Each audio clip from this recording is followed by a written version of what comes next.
Chapter 13. Sister White. On the other side of the bridge, Xianxia shouted. The music stopped at the pavilion. The white fox stood up and said softly, Brother Cho, you haven't come to see me for a few days. If An Kwangtsung knew about the situation and saw the white fox like this, what would they think? Xianxia raised the bag in his hand and smiled. I'm afraid I'm going to annoy you this time. I'm going to stay with you in the cave for a month. The white fox frowned and asked, Why? Master left the mountain for a month. Before he left, he told me to find a secluded place to practice. Xianxia said as he sat in front of the pavilion. The white fox nodded and sat down. She continued to play the zither and sing. The former smiled, knowing that she didn't like to talk much. He took out the mysterious heaven skill from his bag and studied it carefully. After a few days of practice, he felt that the spiritual aura in the air wasn't very helpful to his practice. He took out 2 spiritual stones from his bag and held them in his hands. He activated the mysterious heaven skill and slowly absorbed the dense spiritual aura. When the spiritual stones in his hands became dull, the genuine qi in his body immediately became more vigorous. Xianxia opened his eyes and looked at the stones in his hands. No wonder the cultivators used these things as money. They were really good stuff. A high-grade stone could be exchanged for 100 middle-grade stones, and a middle-grade stone could be exchanged for 100 low-grade stones.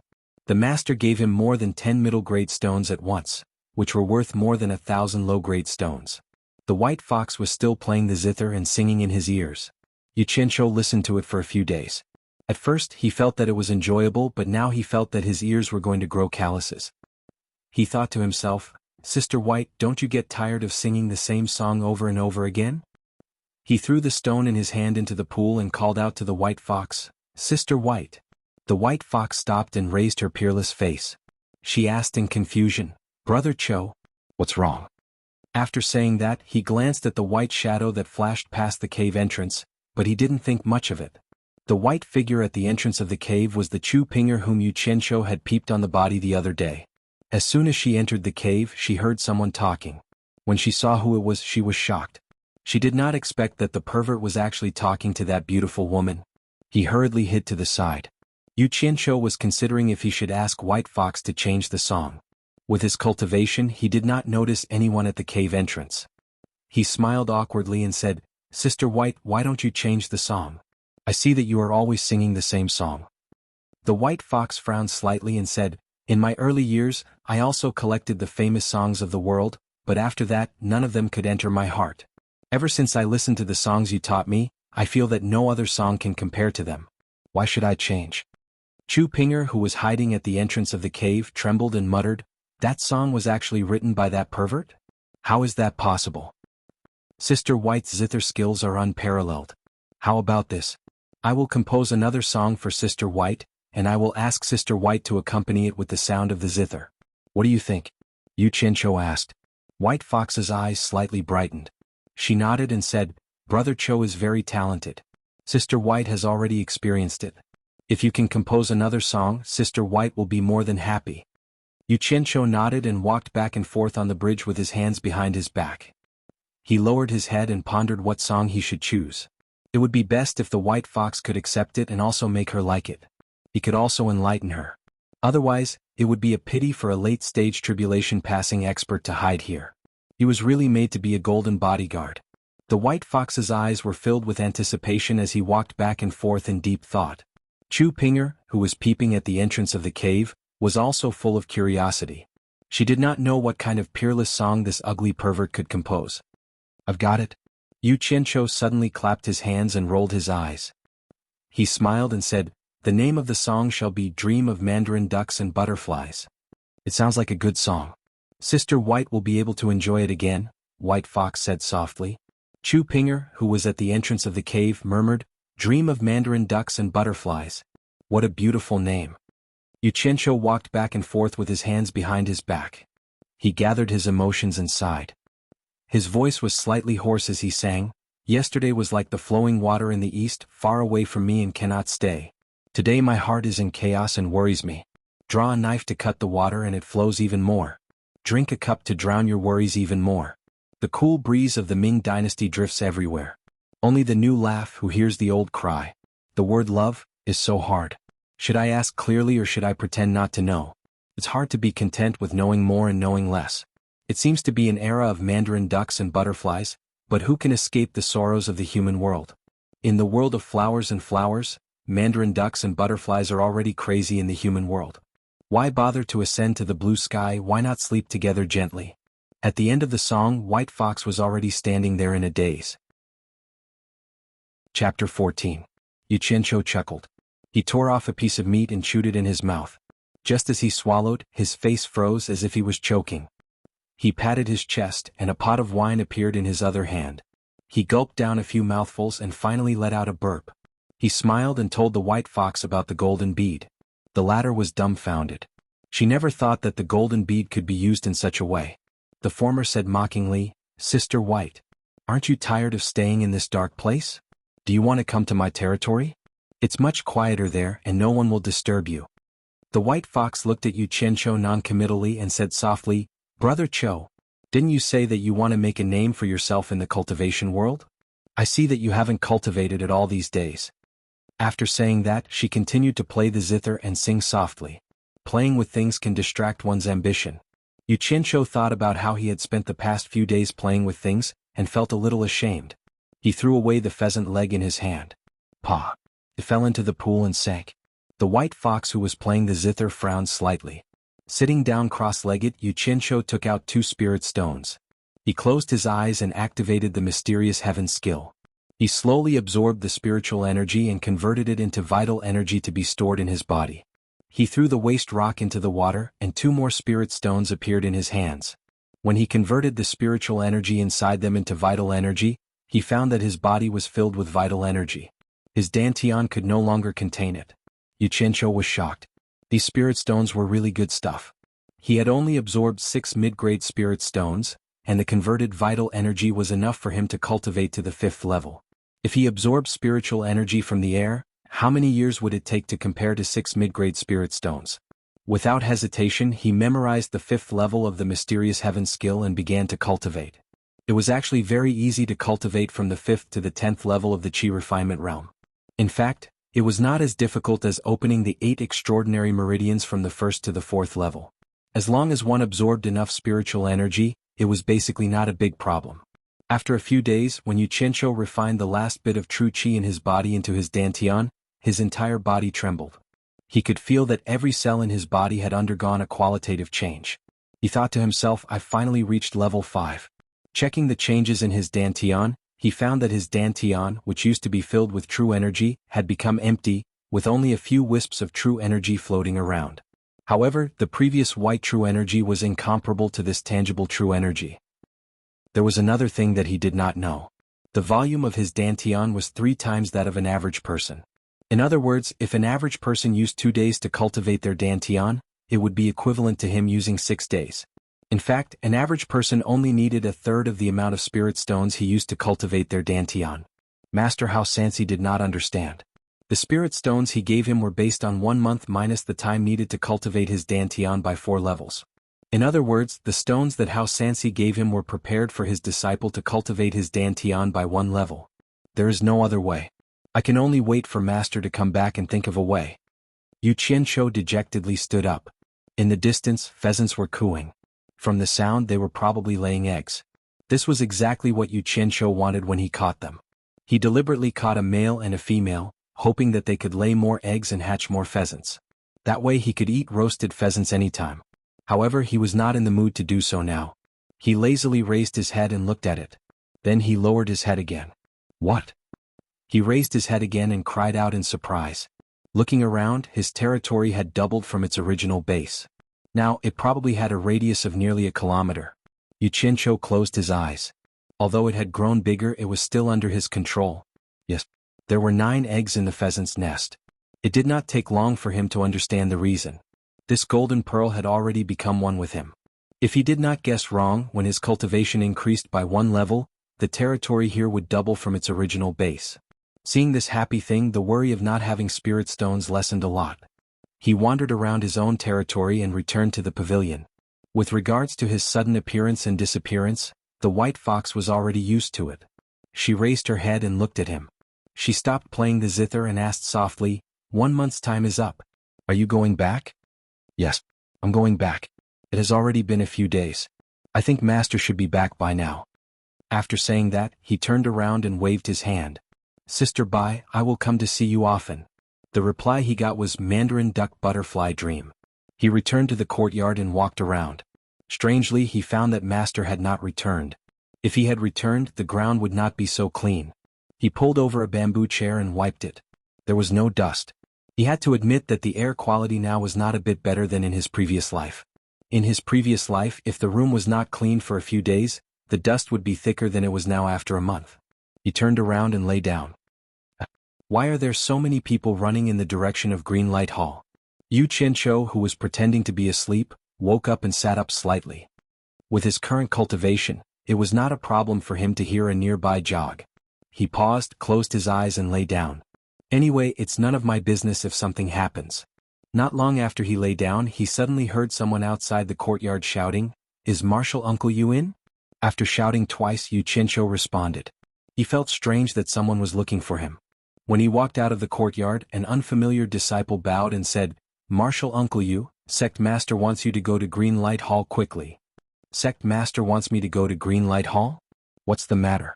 Yu Qianzhou asked curiously. It was true. No one had ever looked for him, not to mention the sect master who had led him to Angquangsung. The disciple's expression was perturbed, as if there was something he could not say. After a moment of silence, he finally stamped his feet and said respectfully, "Elder Hao led a team to the New Excellence Assembly. On the way back he accidentally found a spiritual herb. However, because the Luo sect interfered, the two sides had a dispute. In the end, a few elders were injured, and because Elder Hao's injury was too serious." Hearing this, Yu Qianzhou's expression changed. He was no longer in the mood to listen and ran towards Green Light Hall like a wisp of smoke. Chapter 15. There was a group of people whispering in the plaza in front of the Green Light Hall. In the crowd, there were 10 disciples wrapped in bandages, obviously injured. Yu Qianzhou ran into the crowd, and when the crowd saw him, they all opened up a path. A few injured elders were sitting cross-legged on the ground, and behind them there were people treating their injuries. In the middle, a person was lying, his body covered with a white cloth. Yu Qianzhou, who rushed into the crowd, calmed down at this moment. His gaze coldly swept across the injured elders, and his master was not among them. His gaze fell on the white cloth, and his face twitched as he slowly walked over. In an instant, the plaza became incomparably quiet, and a few hundred pairs of eyes silently followed his footsteps. Yu Qianzhou squatted down, and the hand that stretched towards the white cloth trembled uncontrollably. The knuckles that pinched the corner of the white cloth were abnormally pale, and as if he was carrying a heavy object, he slowly lifted it up.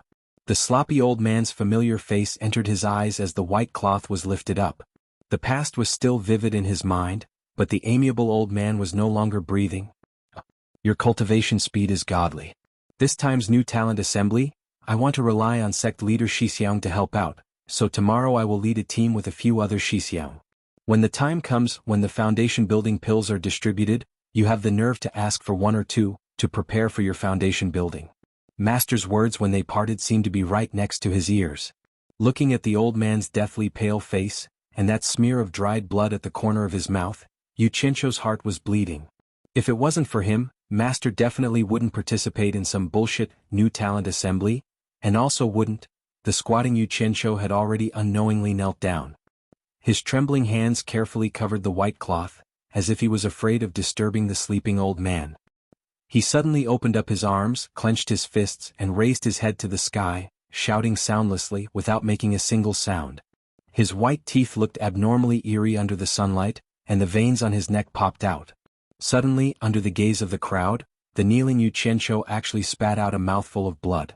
The few elders who were treating the injured turned their heads in unison when they heard the voice. Their eyes were filled with surprise. Some of the female disciples couldn't help but cry out in surprise. They'd never imagined that there would actually be such a deep relationship between master and disciple in the cultivation world that was cold and emotionless. Everyone sighed endlessly when they thought about how Angquangsung's trash life wouldn't be any better if he left the protection of his master. At the very least, he was a Qi training level 4 cultivator. All the disciples' mouths were wide open. The sect leader and the elders were stunned. Even with their cultivation, they couldn't see that Yu Qianzhou had already stepped into the door of cultivation. How could this be? How could someone without the foundation of cultivation be able to step into the door of cultivation? This was an unchanging rule since ancient times. Today it was actually broken. In an instant, some of the elders' faces became fiery. One must know that many of them had families in the secular world.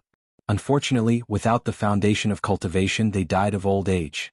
In front of them was a chance to solve this mystery. That palm just now, Xianxia actually had a bit of an advantage. His Qi training level 5 could almost match a Qi training level 6 cultivator. Moreover, he used his full strength. And Lu Jingguang only wanted to casually teach him a lesson. He never thought of injuring him. After all, this was in front of everyone. Otherwise, with Xianxia's Qi training level 5 cultivation, how could he push back Lu Jingguang, who was in the middle stage of foundation establishment, with one palm? This was the same logic as an adult who wasn't prepared to stand still. He could also be pushed back by a child. Xianxia's palm was not easy to take. The blood in his body was churning. After a long time he finally calmed down. He stared at Lu Jingguang and sneered, "You, a 10th generation disciple, actually dared to attack martial uncle. You really have guts. Could it be that just because your grandfather is the sect leader, you don't put on Kuangsung's rules in your eyes? I want to see if this sect rule is set by your family. I want to see if On Kuangsung is opened by your family. I want to see how On Kuangsung will deal with you." No one could take such a big hat being put on them. Lu Jingguang's face instantly turned pale after hearing the 3 consecutive, "I want to see." Everyone looked at sect leader Lu Zhangqing. The latter's face was gloomy. His eyes suddenly emitted 2 rays of light as he stared at Xianxia.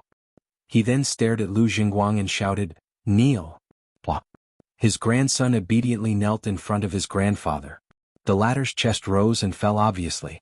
At this time an elder stood up and said, "Since this is Jingguang's first offense and it was done in a moment of desperation to protect the sect leader's prestige, it was purely an unintentional act. I hope sect leader will be lenient.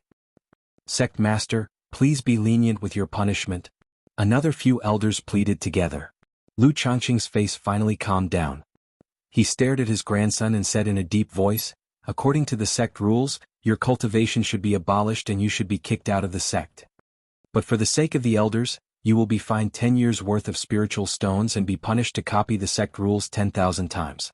Do you accept this?" Lu Jingguang did not dare to have any other opinions. If his cultivation was really abolished and he was kicked out of the sect, it would really be worse than death. He quickly kowtowed and said, "I am willing to accept the punishment." Sect leader Lu Changqing nodded and said to Xianxia meaningfully, "According to the sect rules, you should be punished for looking down on your elders.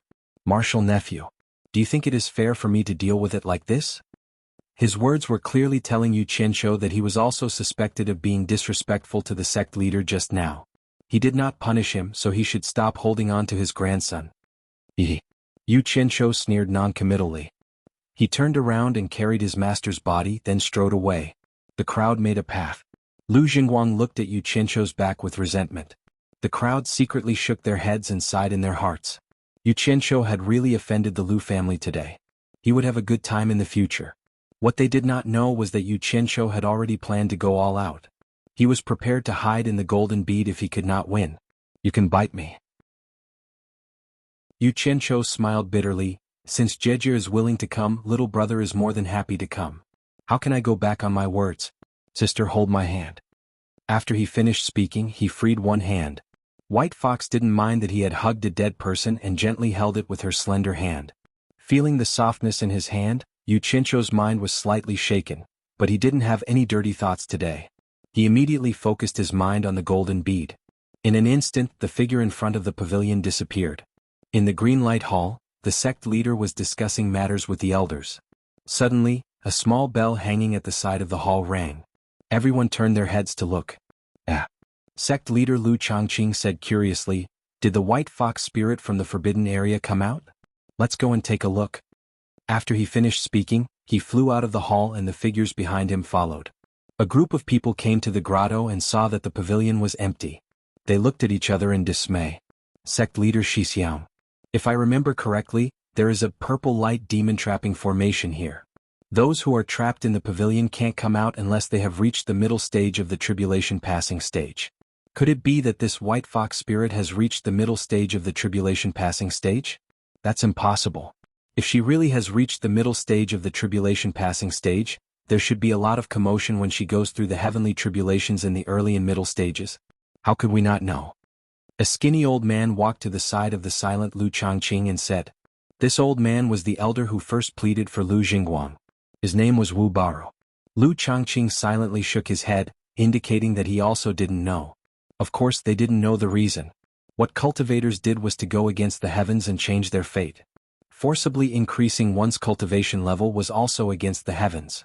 When one's cultivation level reached a certain level, he would naturally be punished by the heavens. This was the origin of the tribulation passing stage. However, after the white fox reached the middle stage of the nascent soul realm, she stopped cultivating. Naturally, there was no heaven-defying action to forcibly increase her cultivation level. Naturally, the punishment from the heavens couldn't be found on her. She had unknowingly reached the late stage of the tribulation passing stage because of the golden bead. In fact, the white fox also felt that it was strange.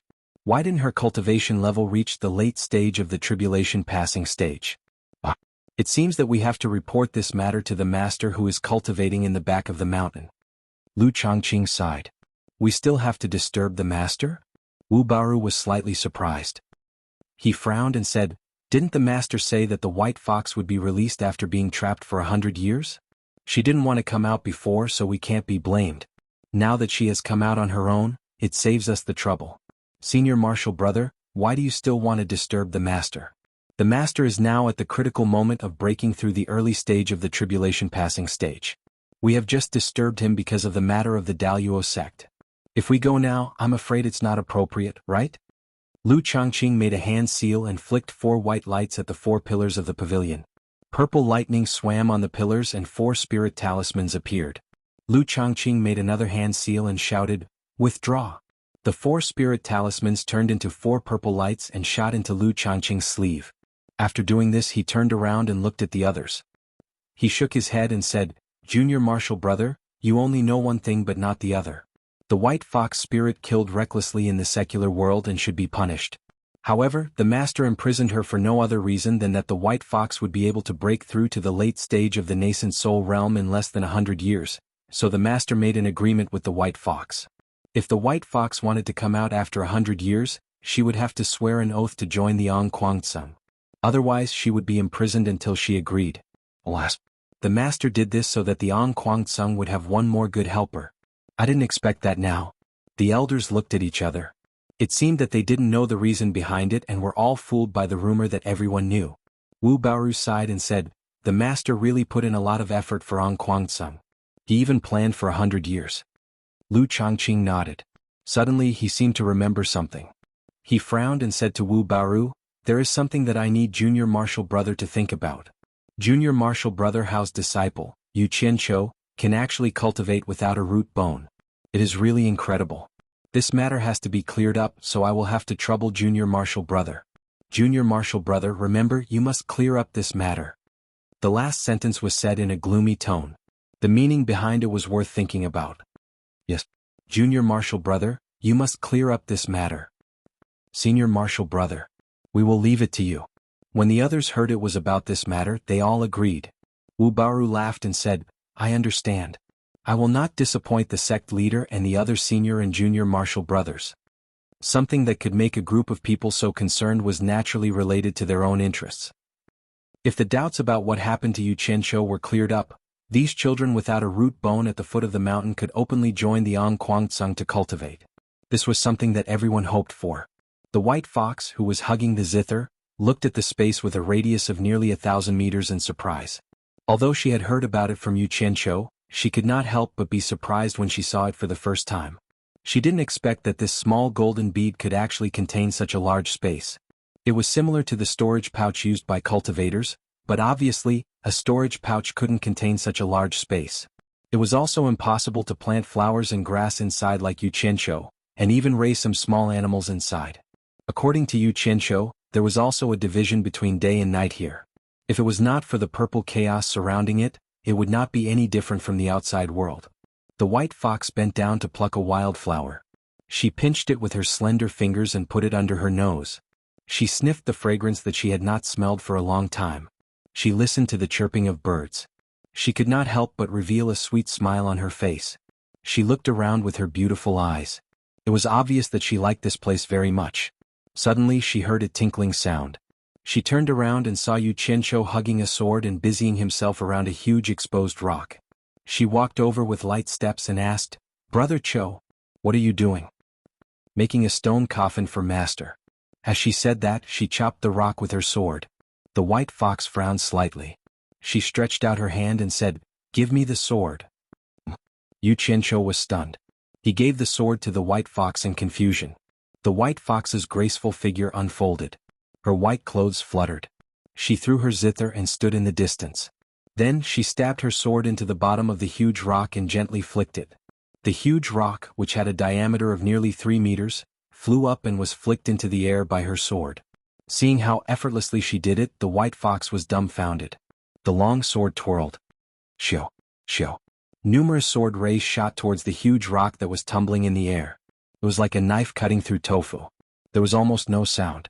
Seeing a black shadow fall, the white fox gently stretched out her sword and held up the stone pillar that had become smooth on all 6 sides. She slowly placed it on the ground. She pulled out her sword. Her white sleeves flashed with a ray of light. The stone pillar flew up and a thick stone slab fell to the ground.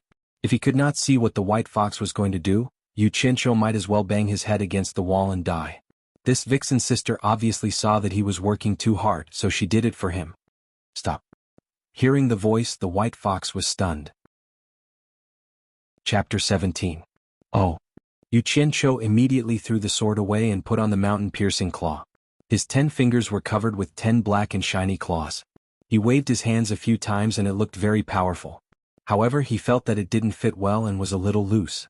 Following the white fox's instructions, he infused his vital energy into the gloves. He felt his hands tighten as if the gloves had become one with his palms. He retracted his vital energy and the gloves loosened from his palms. "This is good. Let me try." Xianxia praised. He raised a finger and poked it into the rock. The finger sank into the base of the finger without any effort. He tried a few more times and it was the same. He turned his head and waved his claws. "Thank you, sister, for giving me this treasure." The white fox shook her head. "I didn't say I was giving it to you. This is the heritage treasure of my fox clan. I don't have the right to give it to you. I'm just lending it to you for a while." Xianxia was stunned. He smiled. "I understand." He then buried his head in work. His claws danced and stone chips flew everywhere. In less than half a day, he successfully made a stone coffin that looked passable. He took off his gloves and hung them on his waist. He found a place that he thought was a good place for feng shui. He struck with his palms a few hundred times and finally made a deep hole. After that, the stone coffin that had been hollowed out and could be moved with his cultivation was placed into the pit. Then he carefully placed his master's body inside. After covering it with the stone lid, the surrounding soil was used to make a bun. His master was naturally the filling of the bun. He looked left and right and circled around a few times. He kept feeling that something was missing. Finally, he slapped his forehead. It turned out to be a tombstone. He then put on his gloves and made another tombstone. On top of the tombstone he wrote, "Grave of my master, xianxia." On the side he wrote, "Erected by my unfilial disciple Xianxia." After he was done he took a closer look. Other than the writing being a little ugly, there shouldn't be any other mistakes. When he carried the tombstone to the bun he was dumbfounded. He walked around the grave a few times and was so anxious that his forehead was sweating.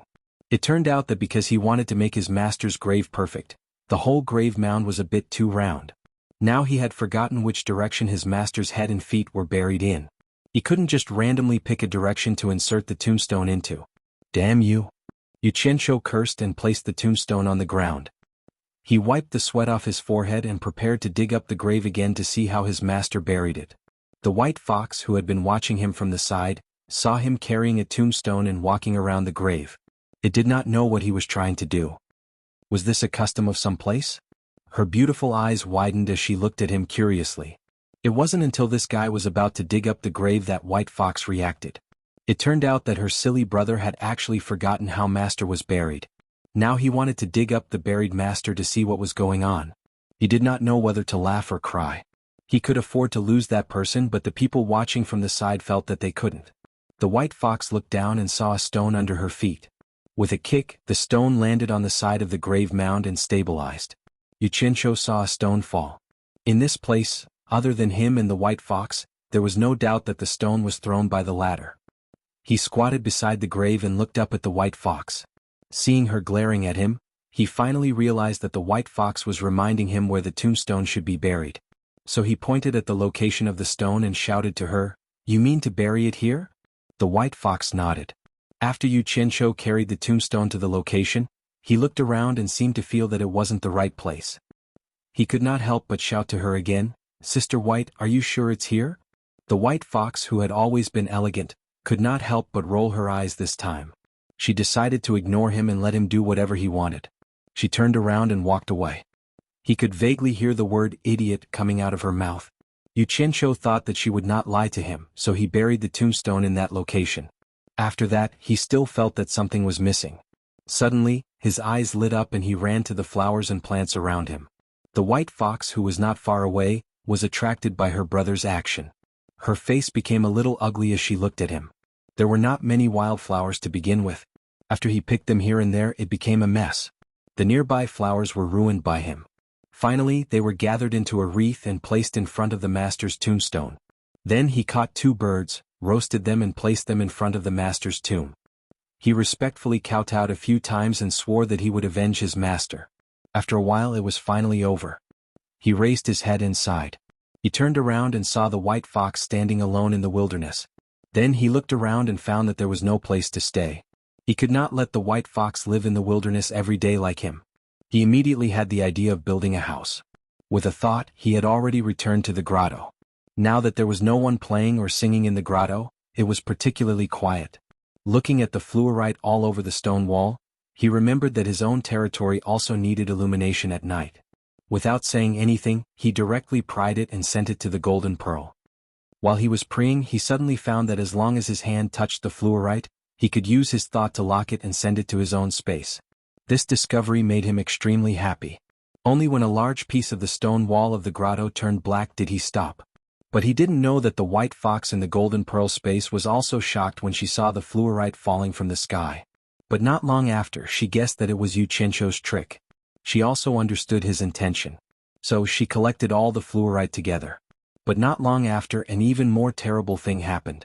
Big trees started to fall from the sky. One by one they started to fall, followed by the bamboo.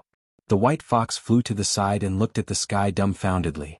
Outside, Xianxia wanted to get a few bigger trees for his own territory. But as long as it was a big tree that was too big for a person to carry, his thought was not able to take it away. He could only stand there and sigh at the trees. All around there were potholes left by the uprooted trees. He felt that it was almost enough. Looking at the top of the mountain, he remembered that Master still had some belongings. He decided to pack them up and bring them to his territory. The small courtyard was still quiet, but the people had changed. Standing outside the door, Xianxia's heart was heavy. He gently pushed open the courtyard door. He saw a person standing with his hands clasped behind his back. There was even a sword in his hand. That person turned around and looked at Xianxia. He smiled and said, "Shirji, you made me wait." It was Wu Baoru. Xianxia had stayed on the mountain for more than a year. Naturally, he knew this person. This person could be considered as his master's Xixiang. From that day when he took the initiative to plead for Lu Jingguang, he could tell that he was also on the sect leader's side. Although he was unhappy, he still bowed solemnly and said, "Wu Shibua." Wu Baoru nodded. Seeing that he didn't look well, he thought that it was because of Master's death. He sighed and said, "AI. How shitty. No one would have thought that such a thing would happen. The deceased is gone. Shirji, please restrain your grief." "Where's Shitty's body?" "Restrain your mother. Old bastard. Lean and skinny, a sharp mouth and monkey cheeks. One look and you can tell that he's not a good person." Xianxia cursed in his heart. He said, "I've already buried Master in the back of the mountain." "All right. Did Shibua come here for something?" "Yes." Wu Baoru nodded. He stared at him and said, "Yesterday I saw Shirji and Jingguang exchange palms. It really surprised the entire Kwangtsung. I didn't think that Shirji had already reached the 5th level of Qi training. I've received orders from the sect leader to grant you Kwangtsung's sword. From today onwards, you are Kwangtsung's registered disciple. From this month onwards, you can receive 500 low-grade spirit stones." After he finished speaking, he threw the sword in his hand over. Xianxia caught the sword. He glanced at Wu Baoru and didn't say anything. He thought to himself, "There's such a good thing? I don't believe in meat pies falling from the sky. Wu Baoru paced around the courtyard with his hands behind his back. He said in a low voice, "You've seen what happened to your master. It's not that the sect doesn't want to avenge your master. It's just that the sect's strength can't compare to the Deluo sect. Why can't we compare to the Deluo sect? It's because for thousands of years the disciples with good root bones have all been taken by the big sections. In the long run the strong become stronger and the weak become weaker. But now the time to change the sect's fate has come." At this point, he stopped and stared at Yu Qianzhou with his triangular eyes. I'm afraid that what I'm going to say next is the main topic. Yu Qianzhou sneered in his heart. Sure enough, Shiji is a disciple without the slightest root bone. Logically speaking, he shouldn't be able to cultivate. But now, his cultivation has reached the 5th level of qi training. This is really a piece of news that makes An Kuang-tsung excited. That's why the sect master specifically asked me to find Shiji to clarify the reason. As long as our An Kuang-tsung masters this secret, we won't have to worry about disciples without a good root bone anymore. In a few hundred years our An Kuang-tsung will also become the #1 sect in the world. At that time, Shiji will be our An Kuang-tsung's #1 hero. The more Wu Baoru spoke, the more excited he became. Then he started dancing with joy as if An Kuang-tsung's glory was tomorrow. Yu Qianzhou was overjoyed when he saw the old man's performance. He thought to himself, this old fart is really good material for multi-level marketing. He really thinks I'm an idiot when it comes to bewitching people. Don't you just want to know why I can cultivate? I won't tell you. After speaking passionately for half a day, Wu Baoru finally stopped. He looked at Yu Qianzhou with an excited gaze and said, Shiji understands how important this matter is to the sect. Quickly tell Uncle Master the secret behind it. I'll go back and report to the sect master. After that, I'll definitely reward you handsomely. Yu Qianzhou scratched his head and asked in a daze, what secret? After speaking for so long, this brat didn't understand. Did I say too much and it's too complicated? Wu Baoru took a deep breath and said, this is the secret of your cultivation? Yu Qianzhou asked doubtfully, is there a secret to my cultivation? There really isn't a secret? Wu Baoru clenched his teeth. Is there? Yu Qianzhou had a very silly and naive look on his face. Am I asking you or are you asking me? Wu Baoru finally couldn't help but roar out. I remember there is a secret. Yu Qianzhou came to a realization. Wu Baoru's eyes lit up. He said happily, what secret is it? Quickly tell martial uncle. The former shook his head and said, no, I can't say. Master has instructed me not to tell outsiders. The latter suddenly had the urge to grab Yu Qianzhou and beat him up. He thought to himself, junior brother how really knew about this secret long ago. He has no family and no mouth, and even in death he wants to bring this secret to his grave. He's really ruthless. The thought of this piqued his interest even more. He took a deep breath and said calmly with a smile, outsiders are people other than An Kuang-tsung. I'm your master's senior brother, so I'm not an outsider. If you tell me, your master won't blame you. Chapter 18. Looking at Wu Baoru's persuasive look, Yu Qianzhou thought to himself, I'll play with you slowly. He asked, really? Yes. The former nodded heavily. The latter hesitated for a while, then said, all right then. I'll tell you, but you mustn't tell anyone. Yes. After nodding, Wu Baoru could not help but sigh that how Sansi had taken in an idiot as a disciple. Then swear a deadly oath that you won't tell anyone. Yu Qianzhou still looked worried. Wu Baoru took another deep breath. He thought to himself, I'll bear with it, I'll deal with you later. He slowly raised his hand and said, I swear that I won't tell anyone about the secret that Martial Nephew told me today. If I break this oath, I'll die a horrible death. You can tell me now, right? Yu Qianzhou nodded happily. He looked around as if he was afraid that someone would eavesdrop, then he lowered his voice and said, Martial uncle, come closer, don't let anyone else hear. Wu Baoru's eyes lit up, and he obediently brought his ear over.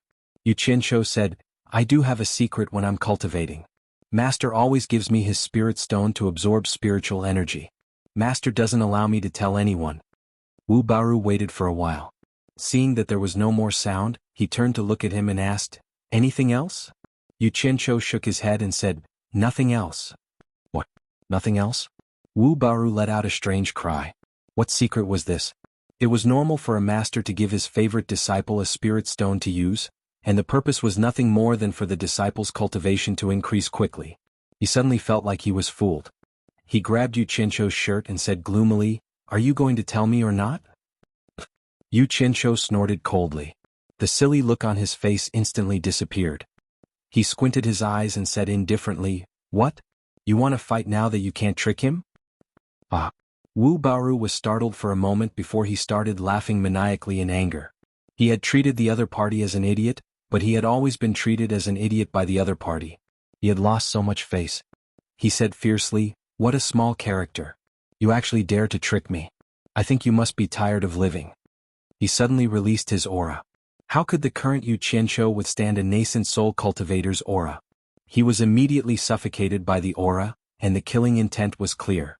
Yu Qianzhou said coldly, "If you dare to touch a single hair of mine, I guarantee that you will never know this secret. If you don't believe me, you can try." "You think I don't dare?" Wu Baoru slowly raised a palm. "I'll wait and see." Yu Qianzhou raised his eyebrows and smiled, "But there is something I have to remind you. If I die, I don't know if An Kuang-tsung and the others will suspect that you took the secret for yourself." Although Wu Baoru's face didn't show any reaction, Yu Qianzhou clearly saw his pupils shrink. The former laughed and said, "I will give you one last chance. If you don't tell me, I will kill you immediately." "Thank you. You don't have to give me another chance. Kill me now." Yu Qianzhou smiled and looked at the other party. Although he said that, his mind was already locked on the golden pearl in his dantian. As soon as he confirmed that the other party was going to make a move, he would leave immediately. The muscles on Wu Baoru's face twitched. He rolled his triangular eyes and suddenly pushed Yu Qianzhou away. He smiled evilly and said, "I almost fell into your trap. You're trying to provoke me." The latter pulled his clothes that were wrinkled. He shook his head and sighed, "Old B*****. You're obviously afraid that killing me will arouse the suspicion of the other old guys, but you still want to find a way out. If you knew this would happen, why would you show your fangs and claws? Old dog, look at what you've done to my clothes." He didn't leave any face with his words. Since he had already fallen out with him, there was no need to hide it. Sharp-tongued little B*****, I won't gossip with you. I will destroy your dantian now and torture you for the rest of your life until you tell me. Wu Baoru was so angry that he was trembling.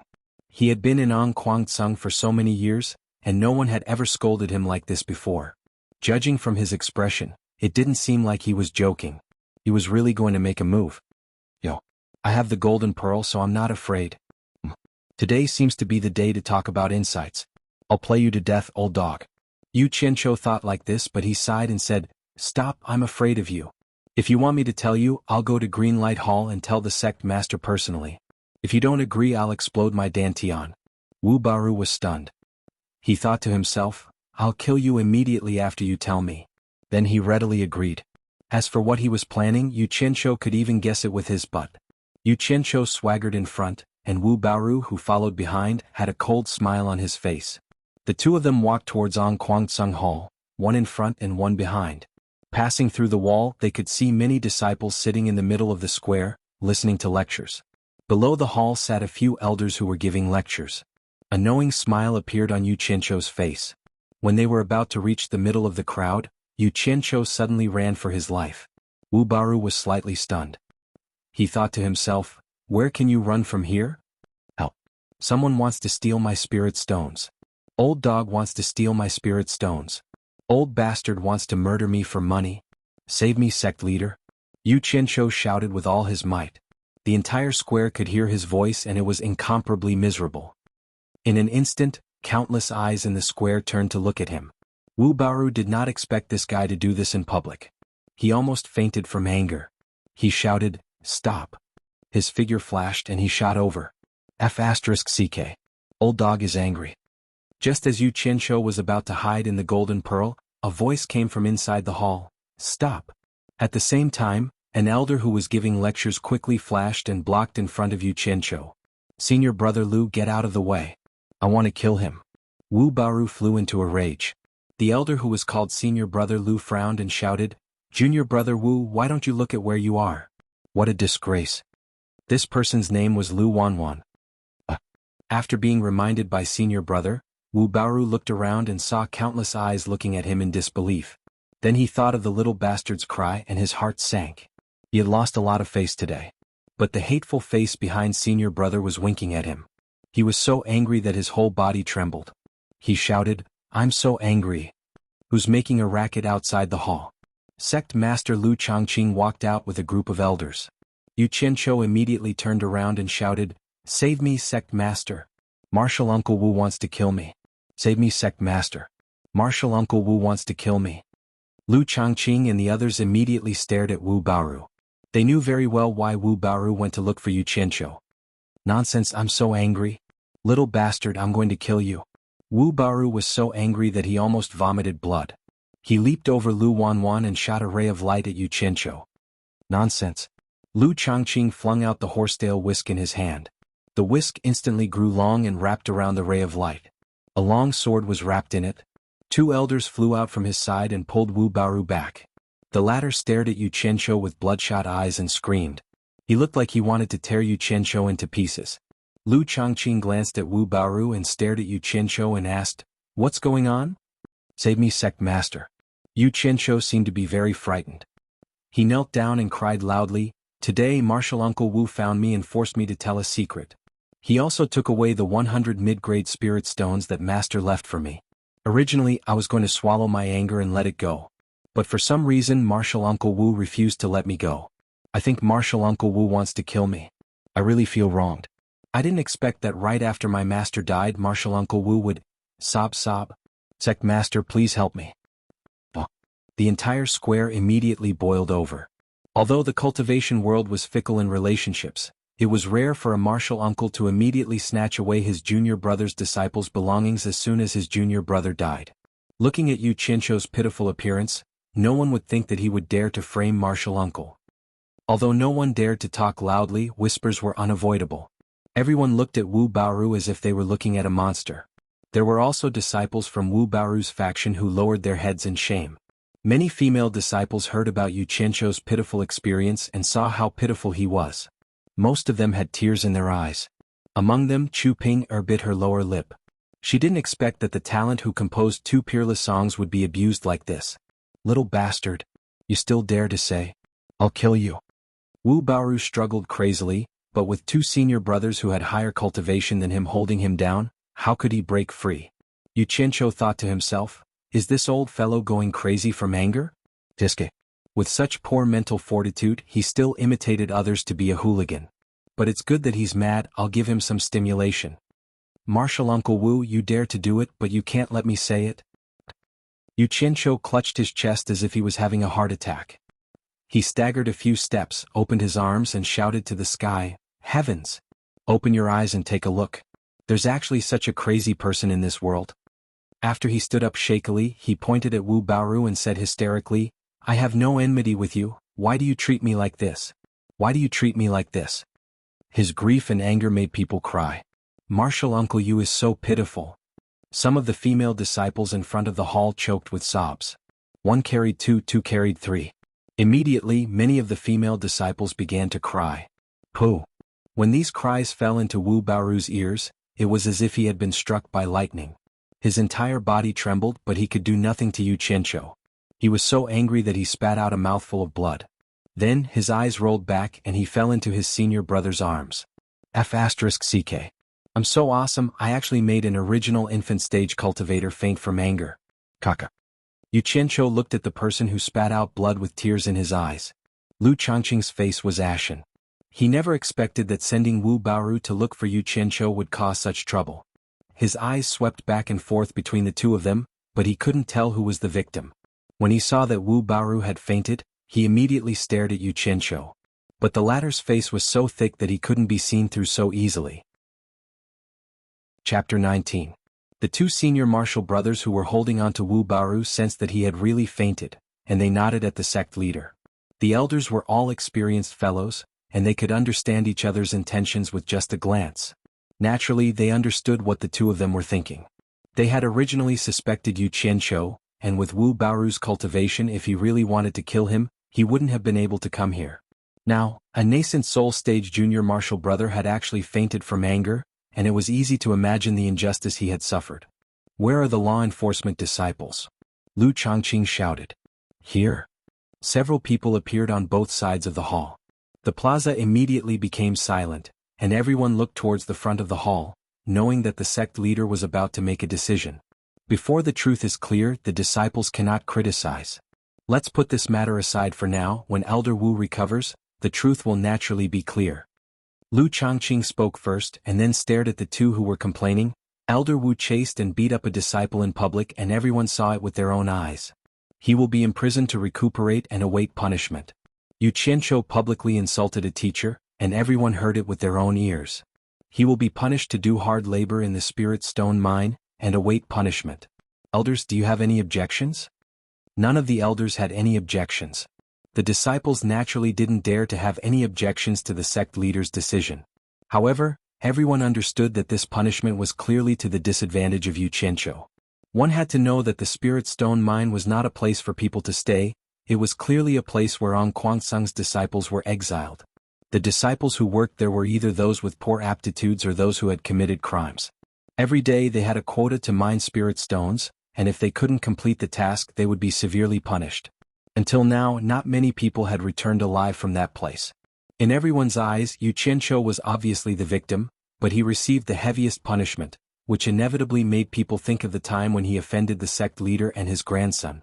This was clearly revenge. No one dared to say anything and could only shake their heads and sigh in their hearts. When Lu Jingguang saw that Yu Qianqiu was sent to the spirit stone mine as a punishment, he was delighted. However, he also felt that his grandfather was being too obvious by doing this in front of everyone. Martial nephew Yu, do you have any objections? Lu Changqing asked coldly. This disciple is willing to accept the punishment, I dare not have any complaints. Yu Qianqiu's expression was bleak as he replied, causing all the disciples to feel sad. Little did he know that when he heard that they were going to a spirit stone mine, his heart began to beat wildly. With a wave of the sect leader's hand, Elder Wu was carried away. Yu Qianqiu was also escorted to the spirit stone mine by the disciplinary disciples. Chu Pinger stared at the lonely and staggering figure and bit her lips. She simply could not imagine the scene of such a talent working hard in a spirit stone mine. The sun hung high in the sky. Outside the spirit stone mine, there was a row of caves on each side. These were the living quarters of the mining disciples. On a piece of empty land in front of them, almost 100 dirty and ragged disciples were gathered together.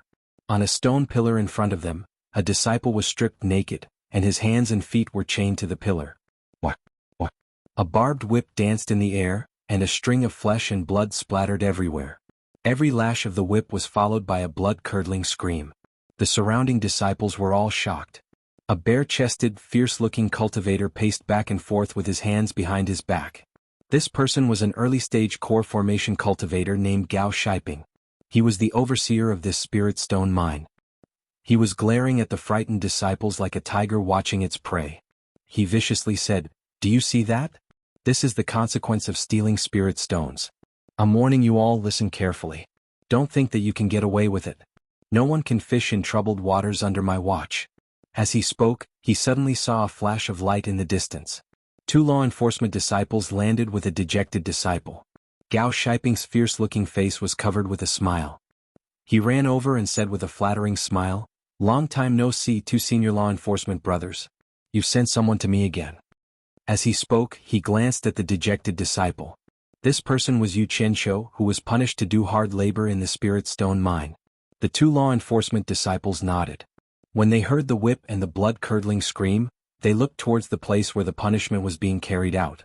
One of them frowned and asked, "Junior Martial Brother Gao, what did that person do this time?" "Senior Martial Brother, this person is very hateful. He actually dared to secretly absorb the spirit stone's mind in the spirit stone mine. When he came out, the sect's magic treasure found out. According to the rules, he was punished with 500 lashes," Gao Shiping said. The other law enforcement disciple shook his head and sighed. "I've never heard of anyone surviving under Junior Martial Brother Gao's Wolf Fang whip." Yu Qianqiu glanced over and saw the barbed Wolf Fang whip carrying a string of flesh and blood. He was secretly shocked. He thought to himself, "What magic treasure? I still want to steal spirit stones. I don't know if it's dangerous." The supervisor didn't say anything else and turned to leave. Shi Xiaoyan's face was very dirty, but one could vaguely tell that he was a handsome young man. Of course, Yu Qianqiu had also stayed in the cultivation world for a long time. He knew that one couldn't judge someone's age by their appearance. Shi Xiaoyan's big eyes looked at this newcomer blankly. Yu Qianqiu smiled at Shi Xiaotian in a friendly manner. However, Xiaotian didn't seem to appreciate it. He only told Xiaotian to follow him and didn't say anything else. He brought him to get the mining tools. The tools were very simple. A custom-made pickaxe and a basket that could be carried on one's back. After they were done, Xiaotian slowly told him some of the rules and the two of them returned to the cave. Actually, Yu Qianqiu really wanted to ask him what was the so-called magical equipment that could be checked. However, Xiaotian didn't answer any of his questions. The mining rules didn't sound difficult. He just didn't know how to do it. Each person had to hand in a high-grade spirit stone every day. In other words, you could take 100 middle-grade spirit stones or 10,000 low-grade spirit stones. If you couldn't complete the task, you couldn't rest or eat. For cultivators, this wasn't the most important thing. Even if you couldn't eat or rest for a day or two before reaching the core formation stage, it was fine. The worst part was that if you couldn't complete the task today, the difference would be doubled the next day. If you couldn't complete the task in 3 days, the punishment would be based on the difference. As for those who completed the task in excess, the excess could be accumulated until the next time you didn't complete the task. Alternatively, you could enjoy 1% of the excess spirit stones. The miner could choose between the two methods. If someone chose the latter, then you had to guarantee that you could complete the task every time. Otherwise, you would still be punished because your previous excess spirit stones had already been used up. The strictest rule was that if someone dared to steal spirit stones or secretly absorb spirit stones in the cave, they would be dead if they were discovered. As for these rules, Yu Qianqiu remembered them. He wasn't worried about being punished for completing the task. Instead, he was thinking about how to steal spirit stones without being discovered while ensuring that he could complete the task. This way he could continue to stay in the spirit stone cave and continue stealing. In his current situation, if he wanted to increase his cultivation level, he really needed spirit stones. Now that the opportunity was right in front of him, it was impossible for him not to steal. This was because his way of thinking was no different from his previous life. The principle that a horse wouldn't get fat without night grass and a man wouldn't get rich without a windfall was deeply engraved in his consciousness. What worried him the most was the magic tool that Gao Shiping mentioned.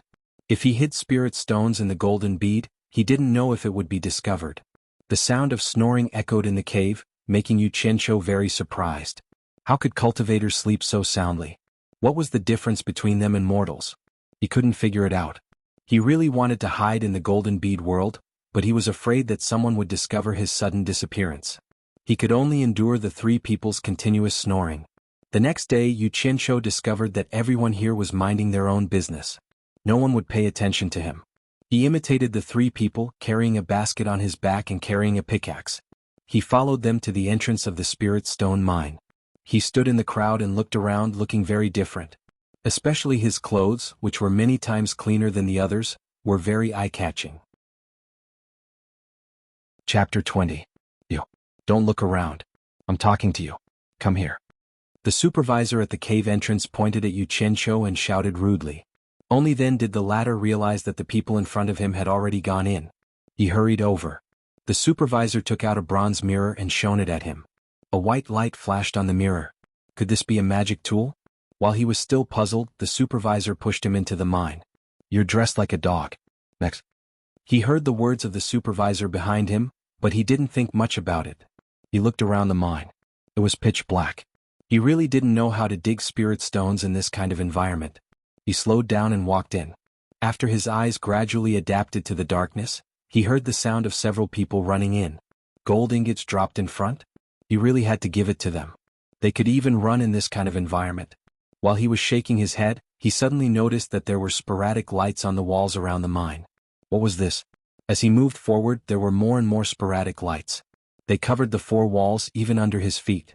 It made him feel like he was walking on a starry avenue. When he got closer, he discovered that they were actually fluorites. They were obviously not installed by humans. They were naturally formed. This also explained why he could dig for spirit stones in the cave even without any light. He stood at a few forks in the tunnel and was choosing which one to enter. Suddenly, another miner rushed into each of the forks in a hurry. Although he didn't know why, there must be a reason why everyone was so anxious. Thinking of this, he didn't hesitate anymore. He randomly picked a hole and quickly walked in. The mine was deep and low. The deeper he went, the more crossroads he found, like a spider web. This place was like a maze. He was really worried that if he went in too much, he wouldn't be able to get out. Frowning, he shook his head and scolded himself for being stupid. Since the terrain was downward, when he wanted to go out, he just had to go to a higher place. He could already faintly hear the sound of people digging in many of the holes. He didn't know where to dig, so he picked a hole with a louder sound and went in. Ding ding ding. Hearing the sound, he turned a corner. There were several low-grade spirit stones on the ground, including a middle-grade one. A miner was waving his pick and digging with all his might. "Ah, not bad, not bad. I've already gained something." Xianxia smiled enthusiastically. As he spoke, he put down the basket on his back. He held the pickaxe and looked around, looking for a place to start. The tinkling sound suddenly stopped. He turned around and saw that the miner was looking at him warily. He nodded and smiled again. Obviously, the miner did not welcome him. His smile was a little awkward. "Get out. I discovered this vein first," the miner said bluntly. Xianxia was a little angry. "Damn it. We're all miners, so why are you chasing me out?" However, he couldn't see through the other person's cultivation level. It was obvious that the other person's cultivation level was higher than his. A little impatience will spoil great plans. Even though he was unhappy for the sake of his great cause of stealing spirit stones, he decided to swallow his anger. He rolled his eyes, picked up the basket, and walked out with a sullen face. What happened next was the same. In every small hole there was a person digging. When they saw him, they would bluntly announce, "This is my territory, get out." What made him most discouraged was that almost everyone he saw had a higher cultivation level than him. He wanted to find someone to vent his anger, but there was no one to vent it on. Now he finally understood why those people ran after entering the mine. They were all afraid that the spirit stone vein they discovered last time would be taken by someone else, so they rushed to take over. In a fit of anger, he walked towards the deepest part of the mine. He didn't know how many years he had been digging, how long he had walked, and how many turns he had taken. Finally, he reached the end of the mine. "Damn it. There shouldn't be anyone chasing me out here." He cursed and put down the basket. He held the pickaxe in his hand and couldn't help but feel excited. In front of him was a dead end. It was as if he could see the spirit stones waving at him. He raised the pickaxe with both hands and started digging. Ding. "Damn it." Xianxia screamed and threw the pickaxe to the side. He raised his numb hands and sighed. He shook his hands and picked up the pickaxe to test it on the surrounding walls. Ding ding ding. Everywhere was as hard as stone. No wonder the sound of digging sounded like blacksmithing. He was too impatient. He tried again and didn't know whether to laugh or cry. How was this digging? This was clearly digging a hole in a stone mountain. In the past, he really didn't know that spirit stones grew in such a place. The amount of spirit stones used by so many people in Onquangsung depended on these people to dig them out bit by bit. Even though he heard that there were other spirit stone mines in other places, the miners there probably didn't have it easy either. He tried to inject chi into the pickaxe. Ding ding ding. Sure enough, it started digging. Xianxia was extremely excited. He swung his arms and dug with all his might. It was good to have enthusiasm for work, but not being able to produce results was often the most painful thing. He dug for a long time. Not to mention spirit stones, he didn't even see a single hair. With the continuous consumption of the chi in his body, he was unable to keep up with the expenditure. At this rate, he would die of exhaustion before he could dig up any spirit stones. He wasn't a reckless person. He immediately stopped and decided to figure out what the problem was. Based on the limited common sense from his previous life, the first thing he could confirm was that things such as gold and precious stones all had their own veins and directions. He believed that the same principle applied to spirit stones. The fluorite that could be found everywhere should be associated with spirit stones. This cobweb-like hole must have been dug by the miners in the past. If they stopped here, did it mean that there were no more spirit stones ahead? He didn't understand this point, so he couldn't make a judgment. He wanted to find someone to ask, but the miners here would probably get the same result. No one would tell him. What a headache. Damn it. Why am I so stupid? Xianxia slapped his forehead in annoyance.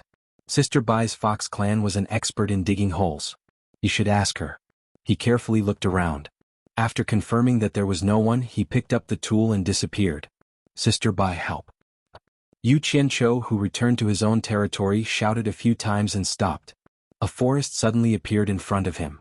The bamboos were swaying and a familiar melody came from the forest. If it wasn't for the purple chaos around him, he would have suspected that he had gone to the wrong place. He walked into the forest in doubt. A green and exquisite bamboo house appeared in front of him. The style was very retro. The bamboo house was surrounded by a bamboo fence. There was a small bamboo pavilion inside, and a beautiful woman in white was playing the zither and singing. Who else could it be if not the white fox? Yu Qianzhou, who was relieved, looked around again and smiled with satisfaction. Looking at the white fox playing the zither and singing, he couldn't help but admire it. As expected of an artist, its aesthetic standards were higher than ordinary people. The forest surrounded the bamboo forest, and the bamboo forest surrounded the bamboo house. The environment was quiet. He didn't expect that the thing he had thrown in a few days ago would be turned into this by the white fox in just a few days. The layout was appropriate and pleasing to the eye. He walked in with a smile. Although the white fox didn't even raise her head, with her late-stage tribulation passing stage cultivation, she would definitely know that he had come. Yu Qianzhou walked to the pavilion and called out, "Sister, bye." Unexpectedly, the white fox didn't pay attention to him. She didn't even raise her head. Yu Qianzhou's heart skipped a beat. She had a problem with him. He didn't know how he had offended her, but it wasn't a good thing. He was just about to ask her for help. Yu Qianzhou sat at the side with a mischievous smile. He stuck his head out and said, "Yo. Whose beauty is playing the zither? Beauty, this young man greets you." Beauty, beauty, beauty. To be honest, after this younger brother left her here, she couldn't even see his shadow for a few days. It made her feel like she had just been released from captivity and was trapped again. How could she not be angry? However, she couldn't do anything about this shameless person. She ignored him, but he kept calling her beauty. The sound of the zither stopped. The white fox's face turned slightly red. She raised her head and said angrily, "Do you still remember that you have a sister like me? If you have the ability, then don't come back. Are you digging for spirit stones?" The last sentence was said when she saw the thing in Yu Qianzhou's hand. Yu Qianzhou was stunned. The white fox's words made him feel a little strange. It was like a wife who had been living alone at home for a few days and finally saw her dead husband. The thought flashed through his mind. He avoided the question and replied, "Sister's eyes are really sharp. You saw through it with one look." He then told the white fox about how he was punished to do hard labor in the spirit stone mine. However, he hid the fact that he had wronged Wu Baoru. This kind of feeling was understandable. No one would want to expose their despicable and shameless side to the public. He told the white fox that because he had offended sect leader Ong Kwangtsung, and now that his master was dead, he was immediately attacked by the sect leader for revenge. He was sent to the spirit stone mine to do hard labor. If he couldn't complete the task, he would face severe punishment. A dignified sect leader is actually so narrow-minded. The white fox frowned. She stared at the smiling face in front of her and said, "You have the golden bead. If you want to escape, no one in Ong Kwangtsung can stop you. Could it be that you are here to ask for my help?" "Ah, sister is wise. I haven't even said it and you already know." Yu Qianzhou laughed. The white fox was slightly annoyed. She took out the mountain-piercing claw from her waist and threw it to him. Yu Qianzhou hugged the item and smiled from ear to ear. He stood up and was about to leave. He suddenly remembered something and asked, "At the entrance of the mine, I saw Ong Kwangtsung's disciple holding a bronze mirror and shining it on my body. Sister, do you know what it's used for?" "It's just a very ordinary magic tool. It doesn't have much use. If someone secretly absorbs spiritual energy or hides spirit stones on their body, it's very easy to find out. All the big sects in the cultivation world use it in their spirit stone mines." "Why do you ask?" the white fox asked curiously. "It's nothing. Sister, if I put spirit stones in the golden bead, will the magic tool be able to find them?" Yu Qianzhou asked again. The white fox lightly shook her head and said, "It can't even find spirit stones in storage bags. I think it's even harder to find the space inside the golden bead." Yu Qianzhou heaved a sigh of relief. He nodded and said, "I was worried to death. Since it can't be found, then I'm relieved. Sister, I'll leave first." "You." The white fox was stunned. This bastard is probably asking this to steal spirit stones. If that's the case, wouldn't I be helping the evildoer? When she came back to her senses, she wanted to stop him and ask him questions, but he was already gone. Chapter 21. Yu Qianzhou appeared in the mine and listened carefully. The surroundings were very quiet. He put down the pickaxe and put on the mountain-piercing claws. After infusing his true qi, the gloves immediately became one with his palms. The 10 sharp claws were dark and shiny, and he clawed at the wall. Swoosh! Stone chips flew. Didn't they say that the gloves could feel spiritual energy? Then let's try it. He pressed his claws on the wall. As soon as he calmed down, he felt that the gloves seemed to have an impulse to pull him to the left. Yu Qianzhou's heart was beating fast. He really felt spiritual energy. His hands moved according to the feeling from the gloves.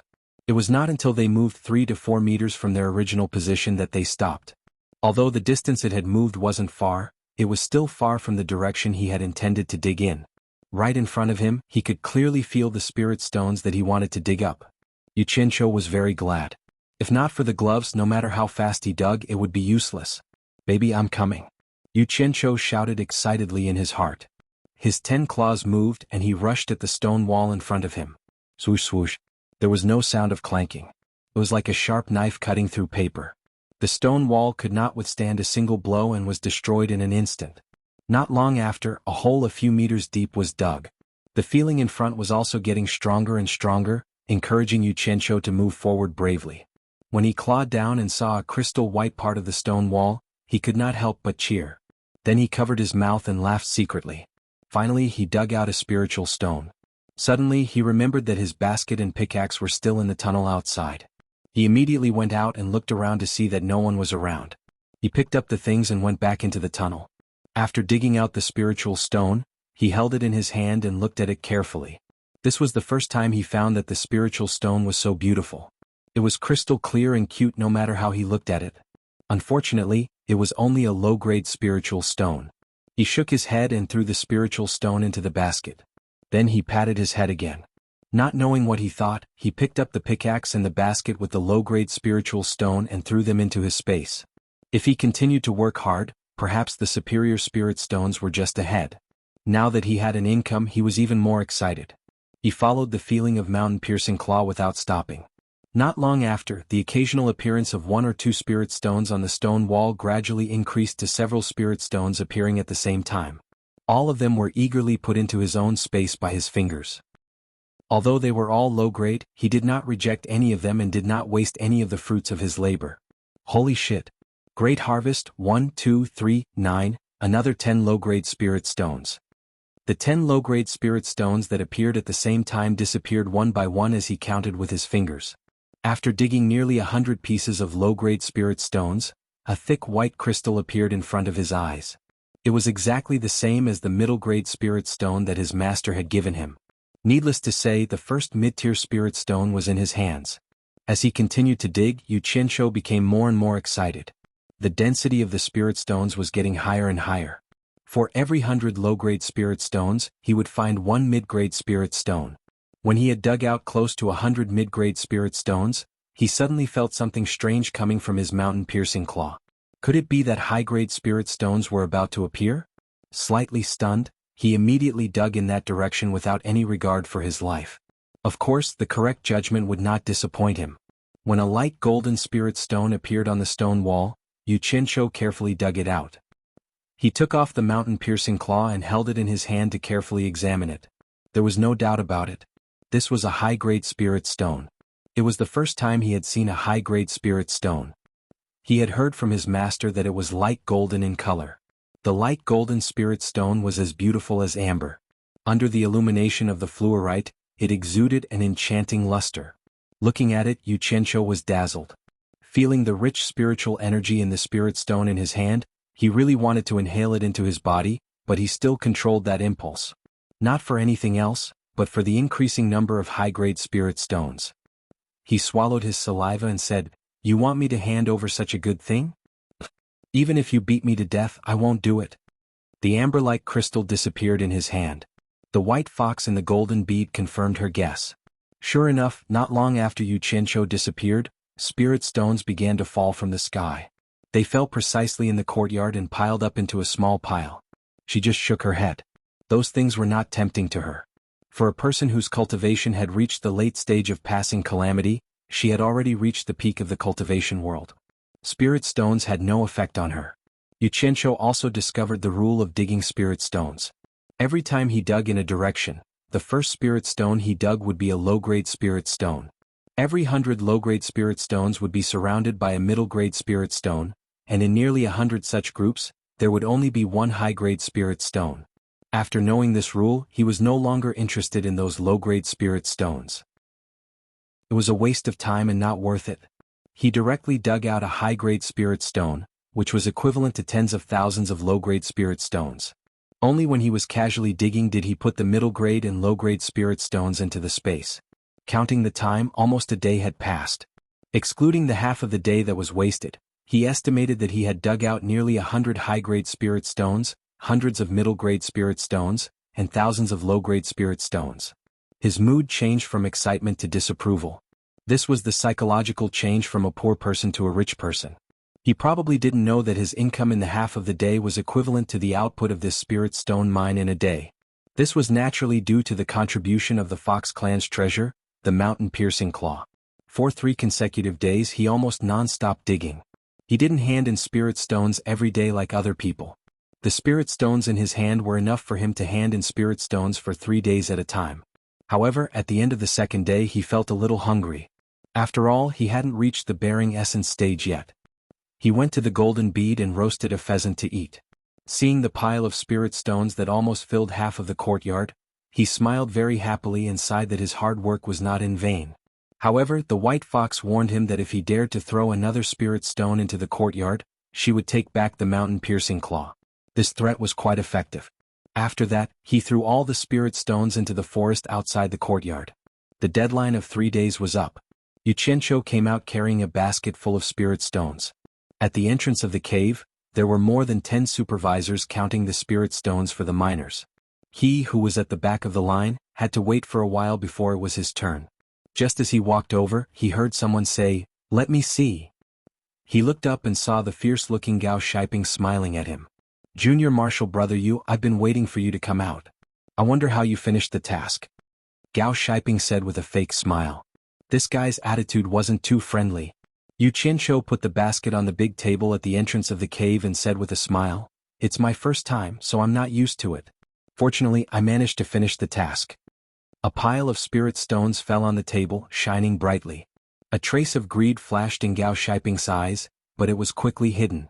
All of this fell into Xianxia's eyes.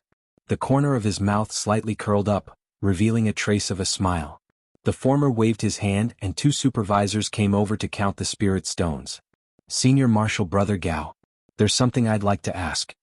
Xianxia gestured for him to speak first. Gao Shiping frowned. He thought to himself, "I gave you some face but you really opened a dye shop. I called you Junior Martial Brother out of politeness, but you really dared to call me brother. Why don't you find out what kind of place this is?" Thinking of the 2 senior Martial Brothers' instructions, he could not offend them too much. Perhaps one day when they returned to Angquangsung and gained power, he might have to beg them for help. He walked to the side with a sullen face and said coldly, "Junior Martial Brother Yu, what's the matter? This is my first time here, so I'm afraid that I might have done something wrong.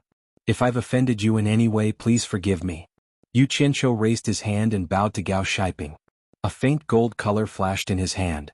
He looked around and saw that no one was paying attention to him. When he lowered his hand, the faint gold color slid into the latter's clothes. Gao Shiping saw the alluring faint gold color the moment Xianxia raised his hand. He naturally knew what it was, but before he could react, it had already slipped into his clothes. Gao Shiping's body trembled, and his hands subconsciously pressed on the thing in his abdomen.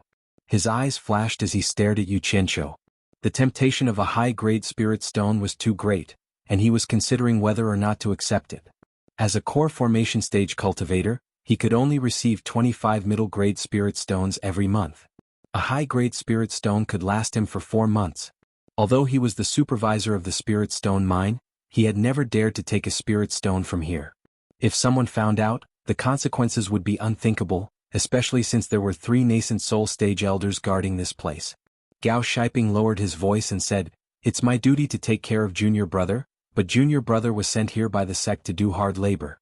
If you can't complete the task or do something you shouldn't do, I can't take care of you.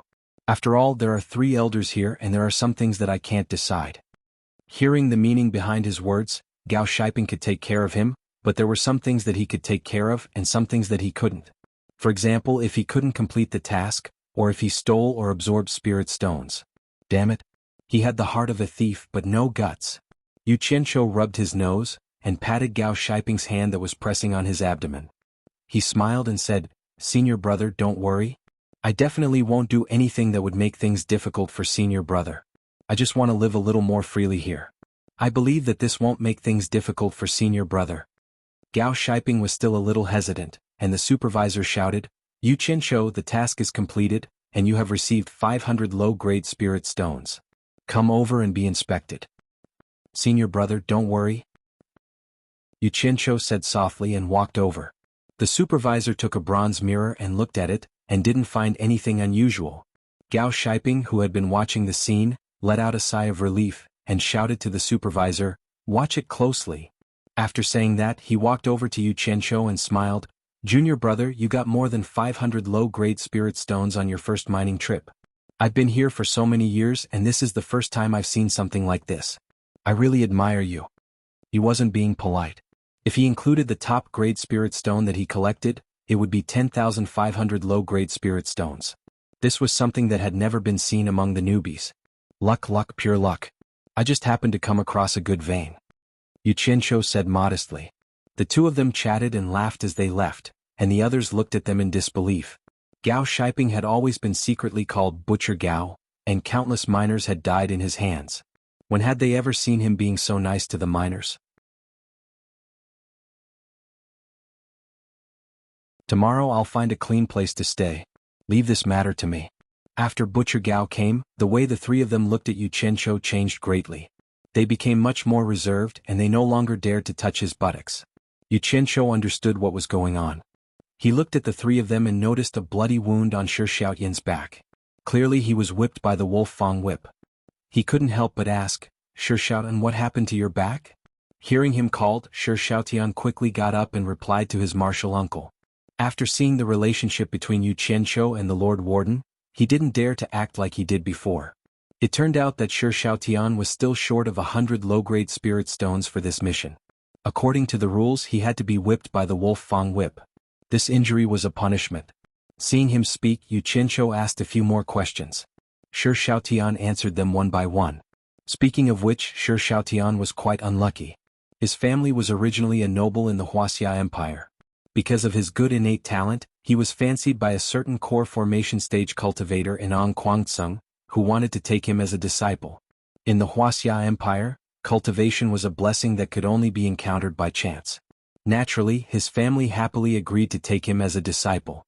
Therefore Shi Xiaoyan went to Guangcang. With his good innate talent, he reached the 4th level of the qi refining stage in the first year. However, in the second year, his master was killed by someone at the foot of the mountain. The worst thing was that he and the grandson of an elder fell in love with a female disciple at the same time. They were youngsters. It was inevitable that they would fight for a woman's affection. In the end, they angered an elder and were kicked here. When Yu Qianshou heard that his master was also dead, he couldn't help but look at him a few more times.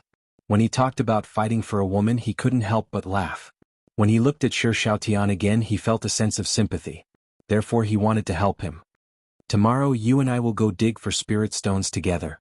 After speaking, Yu Qianshou sat cross-legged and closed his eyes. Shi Xiaoyan was stunned.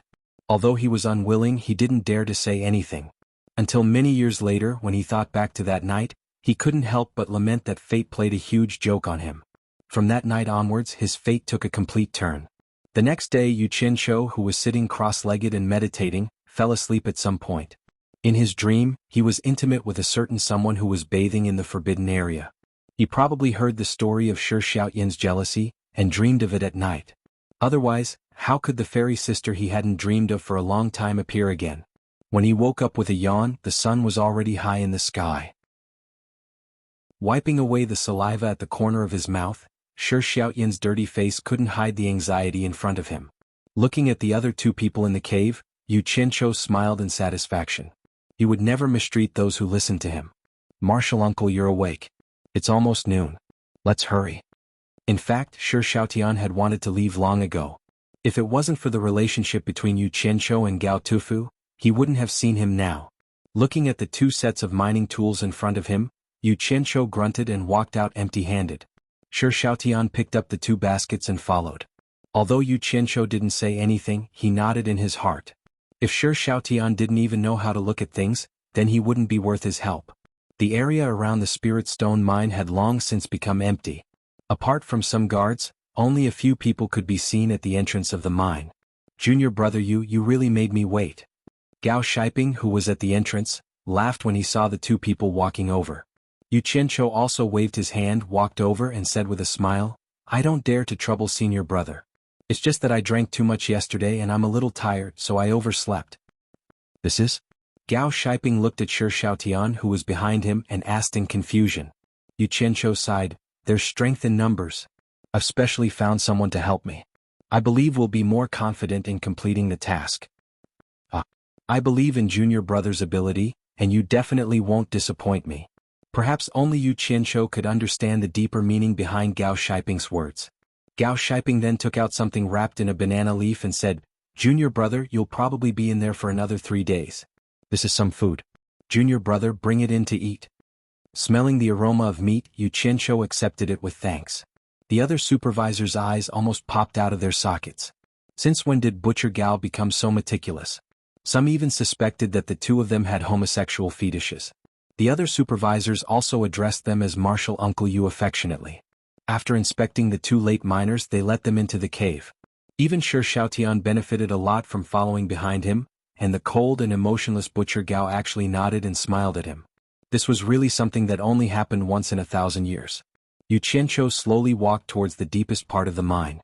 Shi Xiaotian followed behind him, wishing he could give him a kick. Half of the day had already passed and he was still so calm. Yu Qianqiu walked all the way to the entrance of the cave that they dug yesterday. He smiled and said, You didn't eat anything this morning, right? It's all my fault for oversleeping. Come eat something first. You'll have the strength to work when you're full. As he spoke, he opened the banana leaf and revealed a big pile of fragrant golden yellow barbecued meat. He tore off half of it and handed it to Shi Xiaotian. Yu Qianqiu took a bite. The taste was really not bad. He was starting to like Gao Shiping, who was willing to work hard after receiving money. He was not like some people in his previous life who did not do anything after receiving money. He hated those people the most. Just as he was enjoying his meal, he suddenly heard someone crying.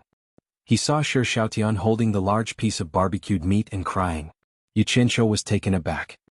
He asked curiously, Why are you crying? Martial uncle Little Tian has not eaten meat for a long time. Little Tian is homesick. Shi Xiaotian wiped his tears and sobbed. What a child. Yu Qianqiu swallowed the meat in his mouth and said, Damn. I was wondering what you were doing. You're crying like a girl. Hurry up and eat. We'll work after eating. Therefore the two of them squatted in the deepest part of the mine, hugging the barbecued meat and gnawing on it. The sound of chewing echoed. After eating, Shi Xiaotian patted his stomach happily. Yu Qianqiu asked him to take his tools and brought him into the cave that he had dug.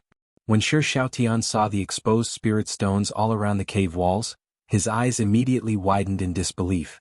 It was obvious that someone had dug this cave before, but why were the spirit stones right in front of him left untouched? Of course, he did not know that these were leftovers from Yu Qianqiu's digging. He was too lazy to pick them up. Yu Qianqiu pointed deep into the cave and said, I found this. There are more in there, just like here there are exposed spirit stones. Just a few of them will be enough for us to finish our mission for 3 days. Little Tian, I asked you to dig enough for 2 people for 3 days. Will you do it? Shi Xiaotian nodded excitedly and said, Don't worry, Martial Uncle. You can rest at the side and leave it to me. It won't take much effort to dig these spirit stones. Damn it. Do you think I brought you here to slack off? Yu Qianqiu was in a bad mood after being misunderstood. The muscles on his face twitched as he explained, I didn't leave this place to you to rest. I'm going to look for a better vein of ore. We can't just ignore what happened today and ignore the future. Hearing that Yu Qianqiu was going to find a better mine, Shi Xiaotian immediately patted his chest and said, Don't worry, Martial Uncle. Leave this place to me. Why did it sound like he was comforting someone who was about to die? Yu Qianqiu rolled his eyes and said, Don't go out for the next 3 days. Don't worry and dig here. I'll bring you something to eat. Remember to dig it clean. Don't waste the exposed spirit stones. After Shi Xiaotian agreed, he was too lazy to say anything else. He turned around and went to find a good place to dig for spirit stones. Chapter 23. The next day Yu Qianqiu, who had a bountiful harvest, found Shi Xiaotian with 2 roasted hares. He saw that Shi Xiaotian was grinning from ear to ear and was happily digging. The 2 baskets were filled to the brim and there was a big pile on the ground. Yu Qianqiu was shocked. He looked at where he dug and asked, I think we've only dug 1/3 of the place? There's already so much? Shi Xiaotian smiled and said, Uncle Master found a great place. We've dug enough to hand in 7 or 8 times. It's just that it's not easy to transport so many spirit stones. Yu Qianzhou didn't expect to miss so many spirit stones. He said in a deep voice, "We can't hand them over all at once. We have to hide the rest for a rainy day. I found a good vein." Uncle Master really found a good vein. That's enough for us to dig for a long time. Shi Xiaotian jumped in joy. Eat something first. Yu Qianzhou passed a roasted hare to Shi Xiaotian. While eating, he said, "Later I will find a place to hide these spirit stones." Then he looked at Shi Xiaotian's reaction. If the latter showed even the slightest bit of hesitation, he would have to reconsider their future cooperation. To his satisfaction, Shi Xiaotian bit the hare and said without hesitation, "I'll follow Uncle Master's decision." In fact, Shi Xiaotian's thinking was simple. The spirit stones here saved time and effort. Uncle Master could even bring him to such a good place. What was there not to trust? Moreover, he could bring food in at any time. He could be considered to be very capable here. Good. Yu Qianzhou praised and said, "Don't call me Uncle Master in the future. It's making me old." That's not good, right? Shi Xiaotian let go of the hare. In this era where the hierarchy was strict, how could one not know one's seniority? Yu Qianzhou waved his hand and said, "There's nothing bad about it." "Alright, then what should I call Uncle Master?" Hee hee. The corners of Yu Qianzhou's mouth curled up slightly, but the smile froze on his face. Then he sighed with a pair of confused eyes, "Call me Boss." "Boss." Shi Xiaotian muttered to himself, "Why does it feel like a secular gang name?" "Yes, just call me Boss." Yu Qianzhou's eyes lit up as he stared at him and said, "Little Tian, as long as you follow me wholeheartedly, I guarantee that you'll have a good life in the future, and I'll even bring you home." Shi Xiaotian, who felt that his future was bleak, seemed to have no other choice. He nodded and said, "I'll follow you, Boss." "Quack. Just you wait, cultivation world. I xuanhuan am back." Yu Qianzhou laughed maniacally. That boss really made him feel good all over. Shi Xiaotian was stunned. "Boss, who's xuanhuan?" Yu Qianzhou smiled sheepishly. "He's also a boss. After you finish eating, continue digging. I'll find a place to hide the spirit stones." The place he was talking about was naturally inside the golden bead. It should be known that it was not easy for cultivators to fall sick. The higher one's cultivation, the less likely it was for them to fall sick. However, he was so angry that he fell sick.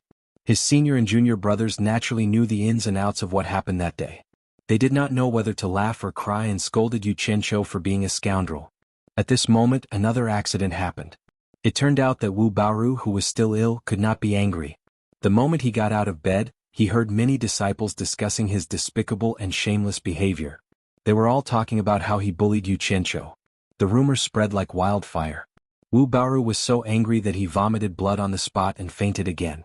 When he woke up, he shouted that he wanted to kill Yu Qianzhou. However, no one would let him do that because Lu Changqing had already made arrangements. What kind of place was the Spirit Stone Mine? As the sect master of Quangcung, how could Lu Changqing not know that the reason he sent Yu Qianzhou there was to make him suffer a little? When he could not stand it anymore, he would naturally be able to get the secret easily. Lu Wanwan was one of the elders of Quangcung.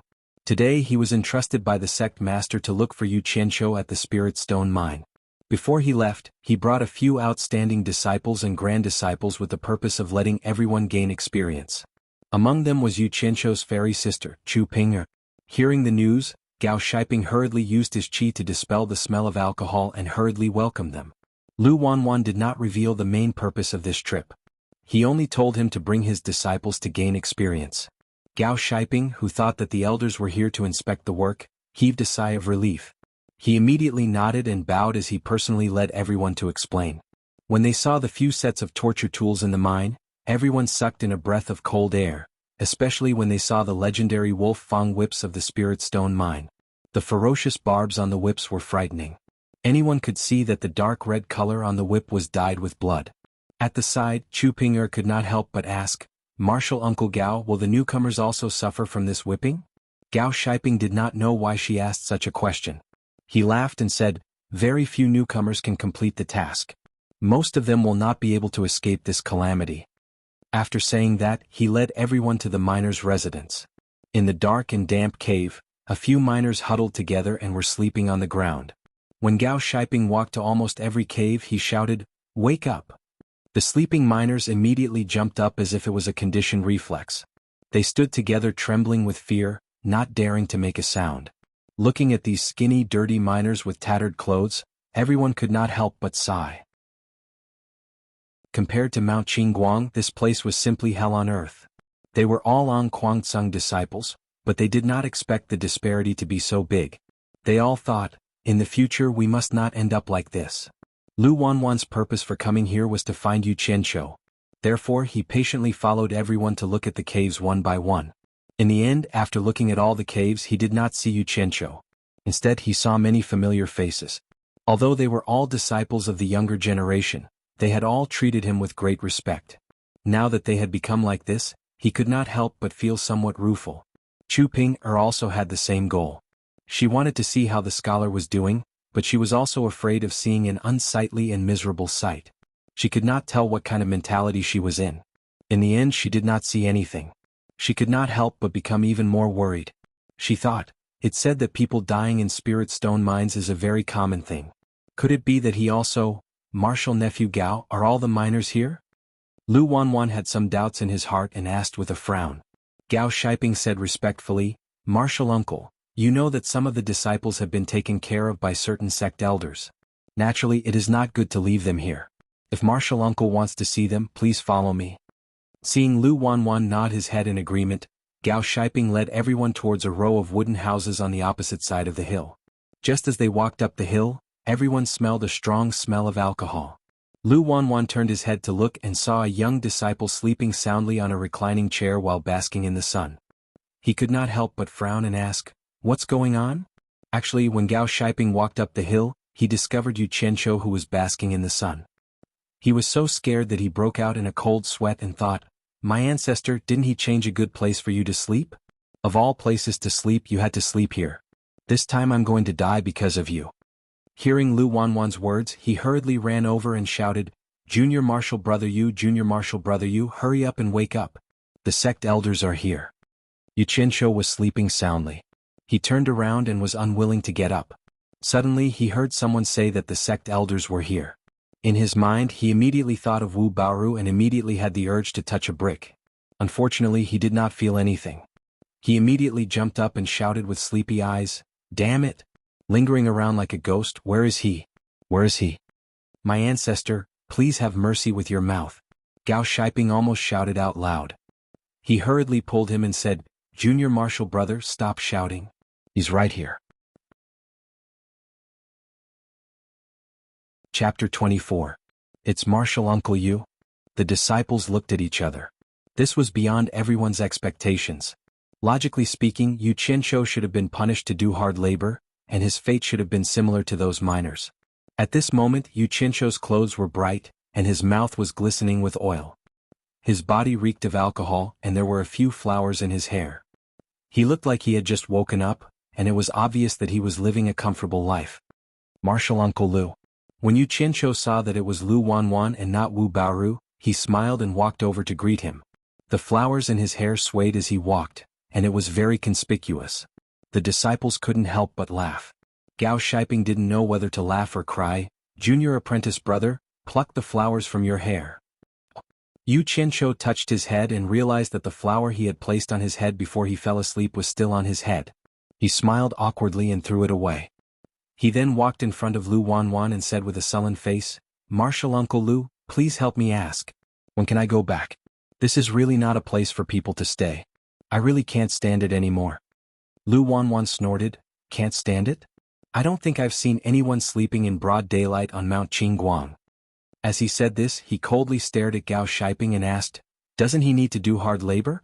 Didn't the law enforcement disciples tell you when they sent him here? This disciple doesn't dare. Gao Shiping cursed all 18 generations of Yu Qianqiu's ancestors in his heart, and hurriedly replied, Junior apprentice brother Yu works the same as all the miners. Every day he exceeds his quota. If Martial Uncle doesn't believe it, you can check the accounts of the other supervising disciples. Lu Wanwan naturally didn't believe it. He had been in An Kuang-tsung for so many years, and naturally knew a thing or two about the situation of the spirit stone mine. He had never heard of anyone who could exceed their quota every day. After calling the disciple in charge of the mining accounts, Lu Wanwan was speechless after seeing the accounts. At this moment Shi Xiaotian, who was sleeping, heard the commotion and ran out. When he saw everyone, he immediately stood there, not daring to move. Yu Qianqiu didn't care so much. He noticed Chu Pinger and couldn't help but think of her fair skin when she took off her clothes that day. His eyes couldn't help but glance at her curvaceous body a few times. At this moment he was the center of attention, and Chu Pinger was naturally looking at him as well. Seeing that he was unscrupulously looking at places he shouldn't be looking at, her face flushed red, and she angrily said in her heart, "This person is obviously a peerless talent, but why does he always pretend to be a lowly person to hide his true colors? Does he think I don't know?" Ever since she found out that those two songs were made by Yu Qianqiu, she had always thought that he was deliberately putting on an unrestrained front. Pfft. A mischievous and pretty female disciple beside Chu Pinger suddenly burst into laughter. It immediately attracted everyone's attention.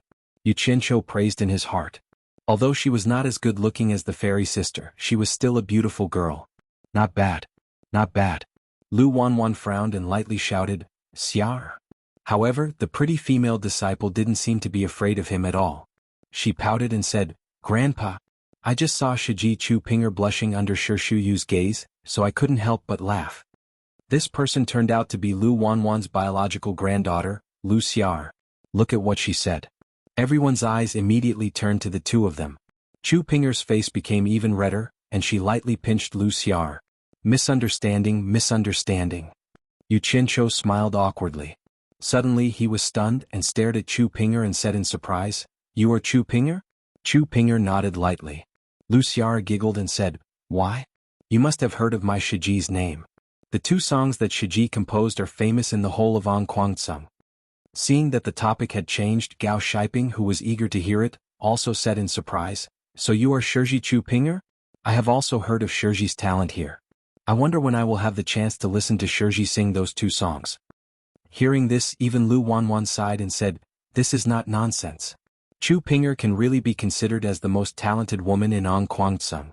The two songs that she composed are really the best in the world." "Two songs?" Yu Qianqiu looked at Gao Shiping suspiciously, and then looked at Chu Pinger. He seemed to have heard that the latter could sing White Fox. What was the other song? Lu Xiar looked at Yu Qianqiu with her hands behind her back, as if she was looking at an antique. She shook her head and said, "It seems that Shiji is really ignorant. Haven't you heard of our Anquangsung's 1,000 years of unrequited love? This song is now circulating in the whole cultivation world." 1,000 years of unrequited love? Yu Qianqiu murmured, then shook his head, indicating that he had never heard of it. Chu Pinger's face was so red that she wanted to find a hole to hide in. She kept pulling Lu Xiar to prevent her from speaking, but the latter said arrogantly, "Hey, Shiji, if you have never heard of this, then have you heard of Mandarin Duck and Butterfly Dream?" "What did you say?" Yu Qianqiu suddenly let out a strange cry. "Mandarin Duck and Butterfly Dream, have you never heard of it?" Lu Xiar pouted and repeated it again. She was almost despising Yu Qianqiu to the ends of the earth. Now Yu Qianqiu was 100% sure that his song had been plagiarized. The strange thing was, when did the song Mandarin Ducks and Butterflies in a Dream spread out? Even if he said that he had sung it, no one would believe him even if he was beaten to death. Forget it. Yu Qianqiu looked at Chu Pinger with a sad look. She probably didn't know that it was him. He shook his head and said with a bitter smile, "It seems that I am really ignorant." "It is true." Lu Xiar rolled her eyes and added, "Damn. Vomiting blood." Yu Qianqiu looked at the sky speechlessly. "Everyone listen to me." Chu Pinger shouted and stood out with a red face. "I have said many times that these two songs were not written by me, but you all didn't believe me. Actually, this song was written by Shiji Yu." "What? It was him? It can't be, right? Say it again." Everyone at the scene was stunned, wondering if they had heard wrongly. Everyone looked at Yu Qianqiu, whose mouth was covered in grease after eating the meat. How could he write such a song with his appearance? Not to mention them, even Yu Qianqiu couldn't believe it himself. What he couldn't believe was how Chu Pinger knew that he was the one who wrote it. "Senior Chu, you said that those two songs were written by Shiji Yu? Did I hear wrongly?" Lu Xiar's eyes widened, then she stared at Yu Qianqiu and said, "Tell me, is it true?" Everyone stared at him as if they wanted to eat him alive. Yu Qianqiu suddenly felt that something was wrong. He decided that he would not admit it even if he was beaten to death. He hurriedly waved his hand and said, "How is that possible? Shiji Chu, please don't joke around. I don't even know how to sing, how could I have written a song?" Everyone felt that what he said made sense. They looked at Chu Pinger, wondering why she said that. So, Shirji has always been low-key. He hid his cultivation level and his talent. I know that Shirji is not a person who likes to show off, so when people asked me, I didn't say who Shirji was. In the end, everyone thought that I was the one who wrote those 2 songs, which made me feel helpless. Now that Shirji is right in front of me, does Shirji still want Chu Pinger to lie in front of everyone? In the stone cave in the forbidden area, Shirji wrote a song with every step. Chu Pinger saw such amazing talent with her own eyes. How could it be wrong? Does Shirji still want to deny it? Chu Pinger said with fascination. Yu Qianzhou was stunned. You heard the song I sang in the stone cave in the forbidden area? How is that possible? When I taught it to the white fox, she was alone. Speaking up to this point, he suddenly realized that he had let the cat out of the bag. Everyone screamed and looked at Yu Qianzhou in disbelief. If he still couldn't tell who was lying, he would really be an idiot. Chu Pinger smiled sweetly and said, Shirji, please don't blame me for eavesdropping. Chu Pinger nodded. Apart from the 3 of them, no one else knew what the white fox was. Lu Xiar immediately pestered Chu Pinger to ask what was going on. Chu Pinger slowly told her a sad and touching love story. The female disciples heard it and burst into tears. When Lu Wanqian saw his granddaughter sobbing, he immediately came to his senses and recalled the mission he had come here for. His face immediately sank and he shouted coldly, Yu Qianzhou, come with me. I have something to ask you. You're tuning in to the Sword Dance in the Vast Sky YouTube channel. Don't forget to subscribe and join us on this journey to catch the most captivating stories.